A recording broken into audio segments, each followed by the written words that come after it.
What's up YouTube, Dan here and welcome to another episode of my AC Milan career mode series. So we're going to start today's episode with a game up against Greuther Fürth from the Bundesliga, and it's a pretty convincing win. I don't feel the need to play friendlies, and if you disagree with me, in my opinion I just think it's a waste of time, 20 minutes waste of your time and of my time. So Manuelson, Balotelli scoring the first 2 goals of the game, and they quickly made it 2 goals for each of them, and that was a good 4-0 win in the end. And that's quite a good start to the season, even though Balotelli did miss a penalty. So in the last episode, Royce accepted the transfer offer, so I got on to offering him a contract, and I in the end went for 120,000, which is quite a lot, but he's going to be one of the key players in the team. For the squad role in the team, I put do not specify. That's the mistake I made with Kurt Zouma. Now he's really unhappy, and I'm probably going to have to sell him in the next couple of months or the next season or so. So here you see Manuelson, after scoring 2 goals on his debut back at AC Milan, getting injured there, out for 8 weeks. So into a game up against Nuremberg again from the Bundesliga, and Balotelli and El Shaarawy scoring the goals. So good news here, Marco Reus is accepted, and now we have Marco Reus. So my front three is looking really good. We have El Shaarawy on the left forward, Reus on the right forward, and Balotelli at striker. So now I wanted a new goalkeeper, as we've got rid of ter Stegen. That was part of the deal. 500,000 and ter Stegen for Royce, which I think is a good deal. So now I need a new goalkeeper, and it's the one I've always wanted to buy, and it's Hugo Lloris. Still haven't tried him out on career mode. I've heard that he gets to around 92, 93 on career mode, so definitely looking to get him. So we get an offer for Montolivo from Atletico Madrid, and I counter offer for 25.5 million. That's a bit too steep. May should have gone for around 16 to 17 million, but in the end they don't accept it, but that's not too bad. I want to use Montolivo more this season. So we're into a game up against Lyon now, our third friendly, and this is going to be a really tough game. They have a really good striking force, but in the end we won 2-1. Niang and El Shaarawy scoring the goals, and Lopez scoring the goal for Lyon, so that made it 2-1.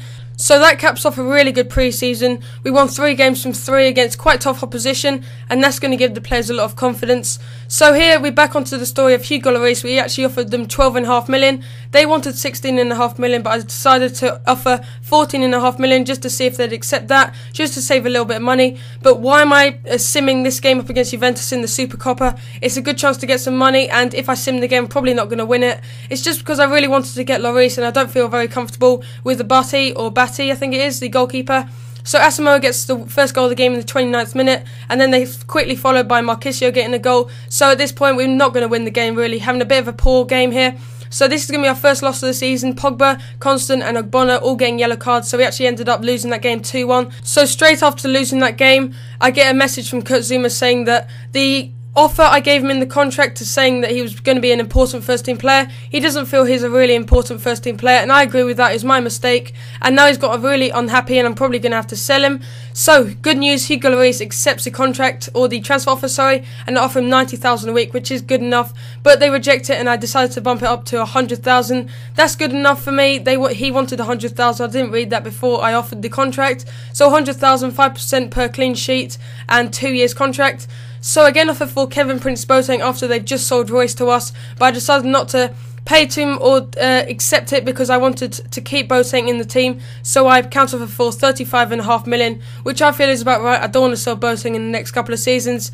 So I accept Hugo Lloris into the team, and that is our 3rd signing of the season. We've got Ogbonna, we've got Royce, and we've got Hugo Lloris, and that caps off a really good transfer window. And if you agree, just leave it in the comments. Who do you think I should buy in the next January transfer window? I will have a bit of money left over. I will have about 5 to 10 million. So tell me what players you want me to buy in the next transfer window. So moving on to a bit more news about Boateng. They still wouldn't offer the 35.5 million, so they put in a 31 million offer. That was a really good offer, but in the end I didn't want to really sell him. So moving on to a game up against Shamrock Rovers, and they're a really terrible team. It's a Champions Cup game. The reason why I'm playing this is because I came 3rd in the league. If you come 3rd in the league, you have to play a qualifying game just to get to the Champions Cup, so it's going to be an easy win. I knew it from the first whistle. So Ogbonna again, a goal in the 20th minute, rising above the defenders. Fantastic header there. I think that's the first goal he scored for the club, and I don't know if he scored in the pre-season, but that's definitely the first goal he scored whilst I've been controlling him. So nice 1-2 play with Montolivo and Balotelli, getting through the defence, and a fantastic finesse shot past the goalkeeper in the 28th minute to make it 2-0. So all I needed was maybe one more goal to just consolidate the win, and that's definitely what I got. El Shaarawy with the corner. and it was quite a deep corner, and it got headed out, but Boateng was there, and he got a fantastic finesse shot past the goalkeeper to make it 3-0 in the 39th minute. And that's when I brought on some of the youngsters just to give them a game. I took off Balotelli and plays like that in later stages. So here you see, still in the first half, Boateng going past the defenders, then he waits for the defender to come back and then goes inside and has a fantastic shot past the goalkeeper to make it 4-0 in the 45th minute. He's going to be one of the key players this season, and that's why I didn't sell him to Borussia Dortmund. He's going to be such a fantastic key player, and I love him because of his stamina. He has really good pace and all that good stuff. So moving on a bit further into the second half, we're in the 75th minute. El Shaarawy and Carmona there. Royce with a fantastic finish there in the 76th minute. And that is his first goal for the club. Fantastic sweaty goal there, but there is no need to see that replay. So 5-0 at this point, fantastic win at this point, but we still wanted more goals here. Shamrock Rovers getting their first attack of the game, and they went through actually. Some poor defending led to a penalty, and this was their chance to get at least one goal back. But even if they did score this, I don't think we would have lost in the second leg. So this was their chance to get at least one goal back. There was a glimmer of hope if they scored it, maybe, but is he going to score it? No, he doesn't. He hits the post, and Hugo Lloris actually goes the wrong way, but it was a really placed penalty, really good placed penalty, but unfortunately the post was in his way of getting at least one goal. So here you see some 1-2 play here, and Royce being a bit selfish and having a shot on the edge of the box, 86th minute, and a fantastic finish into the back of the net, making it 2 goals for him, and making it 6 goals for AC Milan, and that made it 6-0.